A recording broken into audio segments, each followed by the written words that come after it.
Hello guys, in this tutorial you will learn how you can change the language model for your conversations on Gemini AI. So let us guide you through it. Head over to Gemini AI.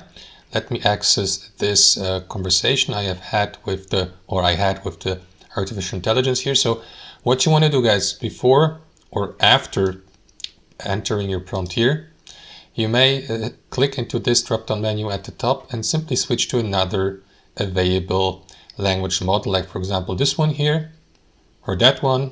But remember also, guys, that depending on your membership level, some of these language models may be, for example, locked for you, or for example you may be given access to it only for a specific amount of time or up to reaching a specific limit within your conversation. For example, I can't enter any new prompt or text here because I have already used my limit for today for that language model here. So I will need to switch to another language model, to an older one, for example, or simply wait till my limit gets unlocked again for the next 24 hours. So that's basically it, guys. That's how you do it. Thanks for watching, and I'll see you next time.